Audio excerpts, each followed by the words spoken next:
হ্যাঁ আমি জিয়ারত করতে আসছি। আমি বঙ্গবন্ধুর জন্য কোরআন শরীফ খতম করছি। মাফ করো আল্লাহ। কথা বলো না তুমি। আপনি কি পাগল হইছেন নাকি? একদম মাথা নষ্ট হয়ে গেছে। আমি বঙ্গবন্ধুর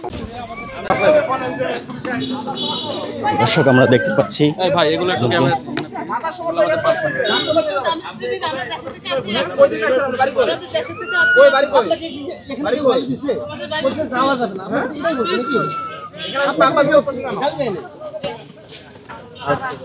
একটু বঙ্গবন্ধু বাড়ি দেখতে আসছে আজকে 15 আগস্ট থেকে তার কবরটা জিয়ারত করা যাবে না। কবরটা জিয়ারত করা যাবে না। আমরা কোরআন শরীফ খতম দিয়েছি তার জন্য। এই বঙ্গবন্ধু যে দেশের জন্য সবকিছু করছে আজ তার বাড়ি জিয়ারত করতে দেবেন না আপনারা তার বাড়ি জিয়ারত করতে দেবেন না। এই দেশের জন্য সবকিছু করলো স্যারকে ফোন দেন একটা।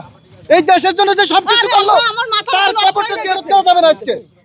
আমি তার জন্য কোরআন শরীফ খতম করছি। আপনি কি জিয়ারত করতে আসছেন? হ্যাঁ আমি জিয়ারত করতে আসছি। আমি বঙ্গবন্ধুর জন্য কোরআন শরীফ খতম করছি। মাফ করো আল্লাহ। কথা বলো না তুমি। আপনি কি পাগল হইছেন নাকি? একদম মাথা নষ্ট হয়ে গেছে। আমি বঙ্গবন্ধুর কবরটা জিয়ারত করা যাবে না আজকে। আপনারা যে এই দেশের জন্য সবকিছু করছে। বান্ডেল থাকলে প্রতি সেনমানিতে টাকা বাঁচবে। বিকাশ সেনমানি বান্ডিল কিনে জিতুন প্রতি লেনদেনে। যে এই দেশের জন্য জীবন দিয়েছে তার কবরটা যদি জিয়ারত না করা যায় কে পারবে? এই 15 আগস্ট তার কবরটা জিয়ারত করা যাবে না। আপনার নাম কি? আল্লাহর কাছে বিচার দেব, আল্লাহর কাছে। আমার নাম মাওলানা ওলিউল্লাহ। আমি আসছি বরিশাল পিরোজপুর থেকে।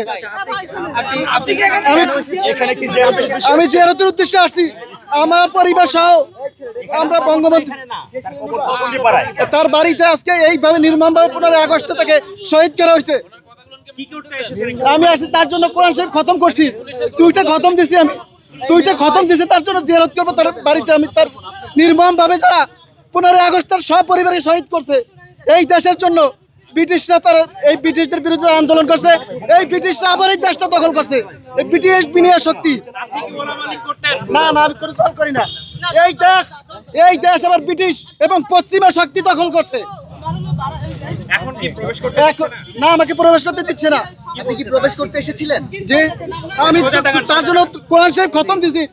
দোয়া করবো আমি এই জন্য আসছি তার পরিবারের জন্য। হ্যাঁ আমি আর স্ত্রী আমার 3 সন্তান সহ আসছি। এখানে জানেন না এখানে বাধা আছে বা এখানে এলে সমস্যা কেন বাধা হবে এটা আমরা জানি নাকি? সারা বছর তো এখানে সবসময় ঢুকে একজন মানুষ মারা গেছে তার কবর জিয়ারত করলে এমন কি ক্ষতি হবে? তার কবর না, কবর তার পরিবারের সবাই তো এখানে নির্মমভাবে শহীদ হয়েছে এই 15 আগস্টে। না আমি কোনো দল করি না। আমি এই দেশকে ভালোবাসি। আমি এই দেশ আবার ব্রিটিশ এবং পশ্চিমা শক্তি দখল করছে। আমি বঙ্গবন্ধু এবং তার সপরিবারকে ভালোবাসি। তারাই দেশের জন্য জীবন দিয়েছে। তারাই দেশের জন্য জীবন দিয়েছে।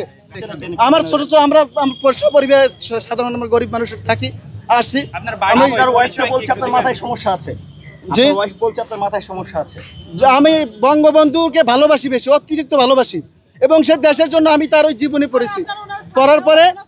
পড়ার পরে আমি দেখছি সে দেশের জন্য এরকম করছে।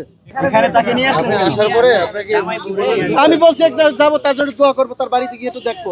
আমি ঢাকায় একটু জুতার ব্যবসা করে মাদ্রাসায় পড়াই। এর আগে কি আসছিলেন এখানে?